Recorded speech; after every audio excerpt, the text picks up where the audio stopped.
En este vídeo vamos a hablar de las constelaciones en frecuencia intermedia para señales con modulación ASK, BPSK y QPSK. Lo que estamos viendo ahora mismo en el osciloscopio es, en el canal 1, en la parte superior de la pantalla, la señal portadora. Y en el canal 2, en la parte inferior de la pantalla, estamos viendo la señal modulada con modulación ASK. Por ese motivo, en la señal modulada podemos apreciar dos trazas. La línea horizontal en torno a 0 voltios, que se corresponde con la señal modulada cuando se transmite un 0, y la propia señal de portadora, que se corresponde con los intervalos de tiempo durante los cuales se transmite un 1. Esta réplica de la señal portadora en la señal modulada está desfasada con respecto a la señal portadora, debido principalmente a la respuesta en fase del amplificador de frecuencia intermedia.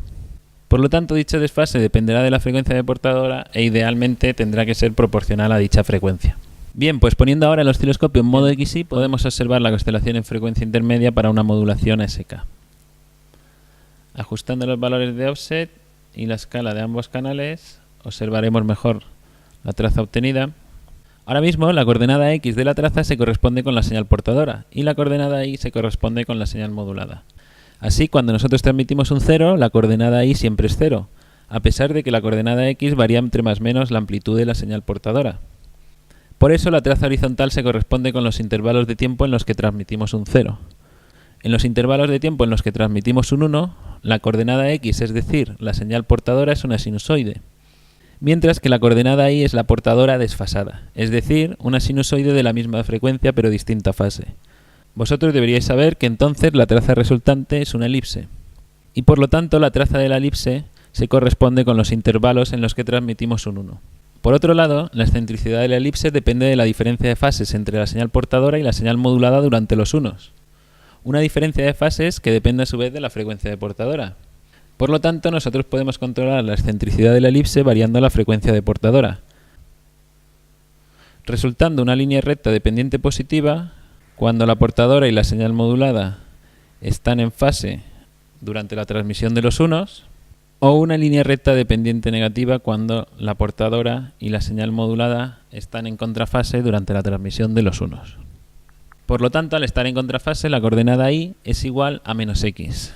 Si ahora pasamos a generar una señal con modulación BPSK utilizando el conversor serie paralelo y reajustamos la escala del canal 2, observamos como el símbolo correspondiente a los ceros ya no es una traza horizontal, sino que se trata de la misma portadora en contrafase con la señal portadora cuando se transmiten los unos.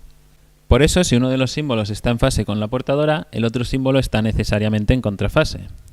Y esto lo podríamos comprobar también quitando de nuevo el modo XY y observando la señal modulada en el dominio del tiempo, cuando el osciloscopio está sincronizado con la señal de portadora. Si nosotros visualizamos únicamente la señal modulada, podemos observar cómo los dos símbolos están en contrafase el uno con el otro.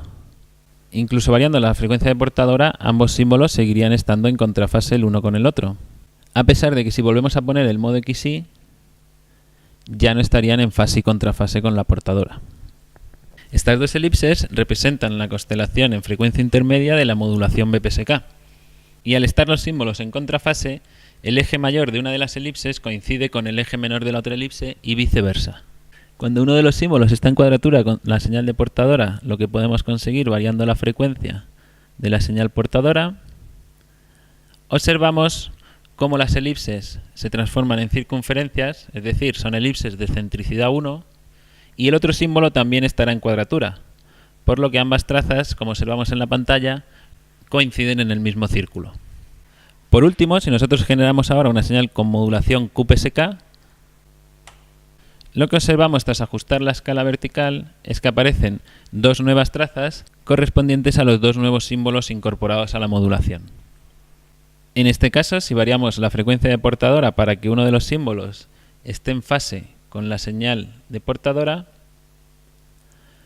observamos como necesariamente otro de los símbolos está en contrafase y los dos restantes deben de estar en cuadratura con la portadora.